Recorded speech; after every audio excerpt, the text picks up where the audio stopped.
Hi, I'm Frostelian, and welcome to my guide for Duel Frost. This spec doesn't have a lot of depth to it, so this guide will cover everything from basics right through to advanced tactics, such as they are. Death Knight mechanics function differently to other classes.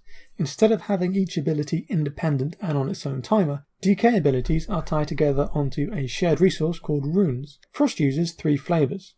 Frost is blue, Unholy is green, and Death is pink. Whilst Frost and Unholy have their own sets of abilities, Death runes can be used on any ability. Runes come in pairs and work like charges. Each rune type has a total of 2 charges, and whilst you can use both, only one of that pair can regenerate at any given time, so the fundamental goal is to keep them regenerating constantly throughout combat. Sadly, Duel Frost has a rather tenuous relationship with runes, because what it is actually interested in is the resource generated from spending these runes, called runic power. It fuels the strongest ability we have and returns runes back to us. So let's go through the process of building the action bars for single target. First, we have some passives. There are several stances, but we will always use Frost Presence because it increases runic power gained by 20%, and our group buff is Horn of Winter. As for core abilities, I'll start with Howling Blast. This is the main ability generating runic power. It is spammed mercilessly and uses a Frost or Death rune. It has an inbuilt 10-yard AoE and infects all targets with Frost Fever. Its lesser form, Icy Touch, is totally redundant and can be thrown away. Next is Obliterate. This costs 2 runes, an Unholy rune and a Frost or Death rune, so this effectively means it's costing 1 Howling Blast plus an Unholy rune. But the damage of Obliterate is only slightly higher and hits only 1 target, so this places little intrinsic value on the Unholy rune. But we need to spend it, because we need the runic power, so we just use the bare minimum of Obliterates. You should get used to only keeping 1 Unholy rune down at a time. Obliterate also has a chance to proc Rime, which is a free Howling Blast dealing 20% extra damage, but we only want runic power, so Rime's value isn't high, but it's still damage, so try not to Obliterate with a proc up. Third is Plague Strike, which uses an Unholy rune. It does basically no damage, and infects the target with Blood Plague. Whilst this disease should be up as much as possible, don't panic if it isn't, and put it up when you can. On this subject we also have Outbreak, which puts up both diseases for free every minute. Lastly on runes, we have the Execute, Soul Reaper. This uses a Frost or Death rune. Executes start at 35%, but its damage is dealt 6 seconds after casting, so feel free to start a little early. If the thing dies within those 6 seconds, you get a brief burst of rune regen as a consolation prize, but that in itself isn't usually worth aiming for. Finally, we come to the central ability Frost Strike. This costs 25 runic power and will do the bulk of your DPS. But we don't want to cast it the instant we can. Instead, we want to align it with the proc Killing Machine, which makes your next Frost Strike or Obliterate a critical hit. Runic power goes to 100, so you can see that the logical gameplay choice will be to build up runic power and then only use Frost Strike when Killing Machine procs. However, these procs are random and regularly come as Feast or Famine. As Feast, they can rapidly chain together, so you have to hit Frost Strike on the next global cooldown after seeing the proc, or you risk it overwriting. That's less than 1 second. And as Famine, you will often find yourself at high runic power and having to Frost Strike normally to stop yourself capping. That's the core gameplay. In summation, you basically spam Howling Blast to build runic power, and when Killing Machine procs you hit Frost Strike. Essentially, it's a never-ending reaction speed test. But Killing Machine also works on Obliterate. The damage of an Obliterate critical is roughly the same as a normal Frost Strike, so if you have the misfortune of obliterating just as a Killing Machine procs, it's a waste, and you get to feel really happy about it, especially if you are then forced to cast a normal Frost Strike. It's another reason why we try to limit Obliterate usage. Now, I'm going to talk about what I've been doing so far on the dummy, which might have looked a little weird because I'm not using any talents yet, but that should be easier to follow because it's what Frost views as advanced rune management. Everything is about optimally using Killing Machine procs as quickly as possible, and this is where my extensive lamentation about Obliterate comes back to bite me, because we are always going to have an Unholy rune lying around, so rather than automatically spend every Frost or Death rune instantly, we will instead hold one to be paired with the Unholy rune in case we run out of runic power but still have Killing Machine procs. But we don't know when we'll need it, so it will be constantly juggled to avoid capping. Now let's take a look at AoE. We have one extra ability for use in AoE, and that's Death and Decay. It uses an unholy rune. It functions by simply throwing it on the floor where the adds are. Thankfully, it is a legitimately useful ability for the unholy rune, but not worth using single target, and do not use this on a death rune.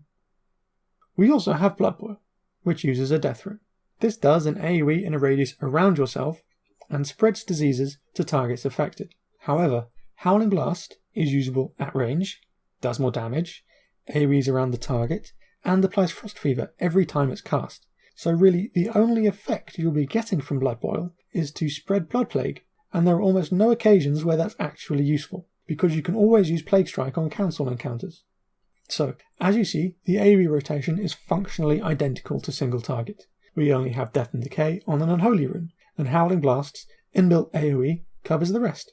The only difference is that when AoEing adds, Howling Blast is doing more damage than Soul Reaper, so don't execute unless you are focusing something. Cooldowns and Utility. First is our main cooldown, Pillar of Frost. This has a short 1 minute timer and lasts 20 seconds. It increases strength by 20% and makes you immune to knockbacks. It's a big DPS buff, so make sure it's used as often as possible whilst being lined up with encounter mechanics and other buffs like Legendary Ring and Potion. Second is Army of the Dead. The cooldown is 10 minutes and costs 1 of each rune to give you a bunch of ghouls and some runic power. It looks great, but it's bad.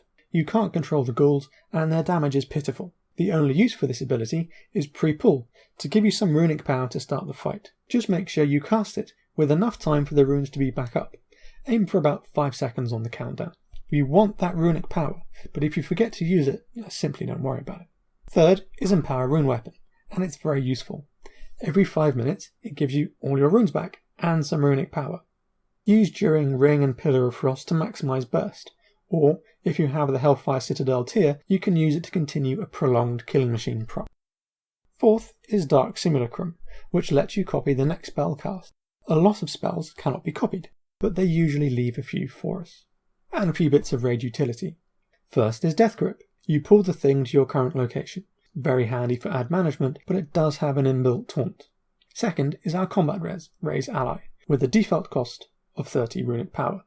Third is that whilst we have the basic interrupt on a 15-second cooldown, we also have Strangulate, a ranged silence that costs a death rune. Considering that several other classes have ranged interrupts, and that it's so expensive, this is a last resort. And now for defensives. Icebound Fortitude is your standard 3-minute cooldown with a flat damage reduction, but also with the small perk of stun immunity. Anti-Magic Shell is much more versatile. This allows you to convert magic damage into the all-important runic power, or, if used preemptively, it can sometimes immune the damaging effect. Almost every encounter you can block or soak magic damage using Shell, and that's all potential DPS. Lastly, we have Dark Succor, which is triggered every time you get a killing blow, and that makes your next death strike free and heal more. It's not really a defensive, but if you kill an ad, you get a free heal. Moving on to stats, it goes Strength, then Mastery, Multi-Strike, Haste, Versatility, and Crit. As for gems, enchants and food, it's all Mastery. And naturally, flasks and pots are Strength. Rune Forging, main hand is Rune of the Fallen Crusader, and offhand is Rune of Razor Ice. As for glyphs, they're a little odd because we run out of useful choices after 2. Regen Magic and Res Ally are clear winners, but nothing else is overwhelmingly useful, so we tend to opt for Empowerment, which adds a heal to Empower Rune Weapon. Minors are also only 2, removing taunts of Army and Grip, and then whatever you want for the third. And now moving on to talents. Unfortunately, you have very few real choices here.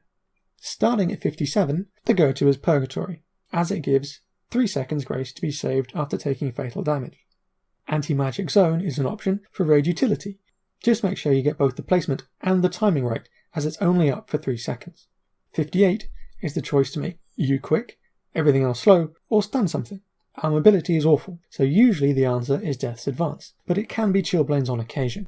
Very rarely is anything in a raid stunnable, and if there is, other classes do this better. 75 is Death Pact. Death Siphon isn't really worth it, and Conversion uses runic power, our primary source of DPS.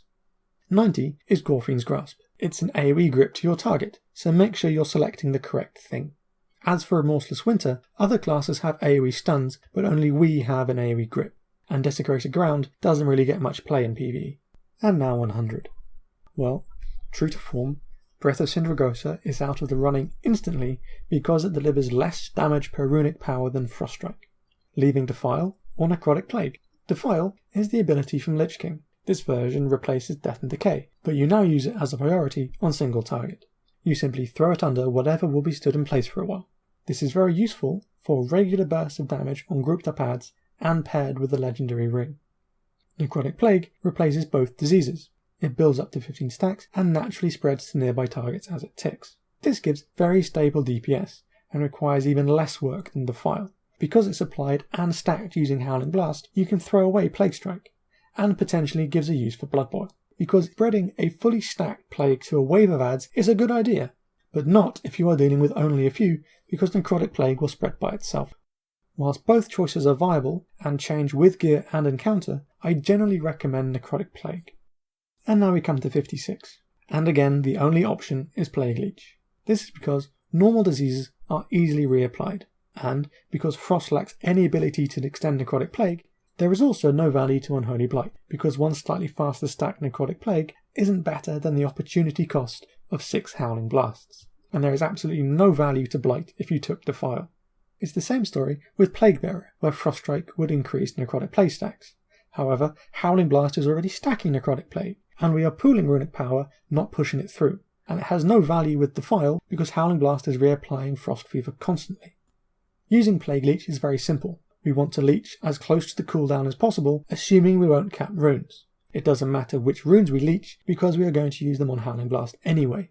And after you leech, restack Necrotic Plague faster using Outbreak. Finally in talents, we come to 60. Usually this is a big decision. Sadly we have but one option, Blood Tap. This is because Runic Empowerment is a really terrible version of Blood Tap, and Runic Corruption isn't great, since we are pooling runic power so much it won't get a chance to proc as often, and even when it does, it just gives us more unholy runes. Okay, Blood Tap. Every time you Froststrike, you generate another resource called Blood Charges. These stack up to 12, but when you get 5 charges, you can convert a fully depleted rune into a Death Rune. And this is just like Plague Leech, because you are always using the runes for Howling Blast, so as long as you aren't capping any, it just doesn't matter which rune you tap back. Having Blood Tap lets you maximise your pooling even further, because you are going to get yourself into a rune holding pattern waiting for Killing Machine procs. You build up runic power like usual, and when you get close to capping, around 88, you will begin pooling tap charges to rapidly rebuild runic power after a proc. Every time a rune set returns, you will spend them in such a way that leaves you near the cap, so that when a string of procs happens, you have everything ready to go. If you recall what I said at the beginning about holding a rune to obliterate with, that now becomes one tap. We hold the charges rather than hold the rune, because it's possible there won't be any procs, and since we are near the runic power cap, spending that rune could cause us to cast a regular Froststrike that could have been used with a proc. And lastly, gear changes. I generally don't like talking about gear because it can get really quite pedantic. But some things before we hit tier are to do with trinket effects. First, Defile rapidly stacks the fire effect from Empty Drinking Horn. Second is to use Rune of Razor Ice on your main hand when you use Discordant Chorus, because the Fire Cleave will spread its effect, increasing Howling Blast's AoE damage. And let's have a look at tier. The 2-part doesn't actually change anything. You are already pooling power for Froststrike, and now it just hits harder. You can safely ignore the Obliterate buff because we are rarely running out of runic power for Froststrike, so you simply don't have enough procs to waste on it. Things change with the 4-part because it's now possible to get Killing Machine up for long periods of time. You should still prioritise Froststrike, but if you have spent all your runic power and you have an Unholy Rune, you can obliterate the Killing Machine. Usually I average an 85% crit rate on Froststrike and a 90% crit rate on Obliterate. You should prioritise the uptime of the Frost buff, but you don't need to get constant uptime on the Obliterate buff. So again, usually about 95% plus uptime on Frozen Wake, and anything you can get over 60% for Obliteration. Due to the increased rate of Killing Machine, Unholy Runes finally become useful for single target, because a critical Obliterate does significantly more DPS than a single Howling Blast, and usually allows for a follow-up Froststrike. However, 2 Howling Blasts do similar damage to a critical Obliterate, so never obliterate both Death Runes. Given this, when you're out of runic power during AoE or Cleave, it will be down to encounter priorities whether you push Killing Machine back a few globals using Howling Blast rather than Obliterate. Okay, and that concludes the Duel Wield Frost Guide. I hope you found it useful. Thanks for watching.